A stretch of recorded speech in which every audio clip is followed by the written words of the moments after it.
Satyabhama Institute of Science and Technology, Chennai. Satyabhama Institute of Science and Technology, Chennai. கோடையிலும் Madurai Vaigai ஆற்றில் தண்ணீர் நிரம்பி காணப்படும் ரம்மியமான பிரத்யேக கழுகு பார்வை காட்சிகள் வெளியாகியுள்ளது.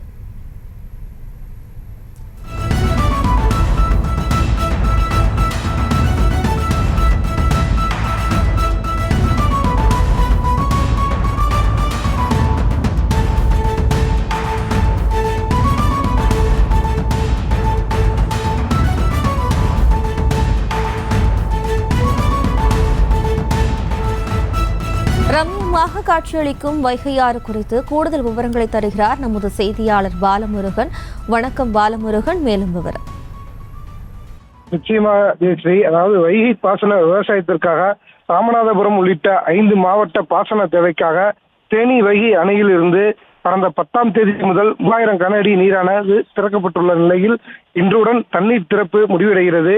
இந்த நிலையில் 4வது நாளாக மதுரை வைகை ஆற்றில் முழுவதிலும் வெள்ளப்பெருக்குகள் ஏற்பட்டுள்ள நிலையில் ஆனைக்கல் தடுப்பணை பகுதி தொடங்கி விரகனூர் வரை உள்ள வைகை ஆறு முழுவதும் தண்ணீர் சூழ்ந்து கடல் போல காணப்படுகிறது. மேலும் அலைகள் இன்றி ரம்மியமாக காட்சியளிக்கும் வைகையாற்றில் ஏராளமானோர் பொதுமக்கள் நின்று புகைப்படம் எடுத்துக்கொள்கிறார்கள். நீண்ட நாட்களுக்கு பின்னர் வைகையாற்றில் முழுவதும் தண்ணீர் நிரம்பி காணப்படும் நிலையில் ஆற்றையொட்டி பகுதிகளில் இதமான குளிர்ந்த காற்று வீசுகிறது. மேலும் மழைக்கான மேகமூட்டத்தோடு வைகாறு முழுவதும் தண்ணீர் நிரம்பி கண்ணாடி போக்கப்படுவதால் பொதுமக்கள் மகிழ்ச்சி அடைந்து வருகிறார்கள்.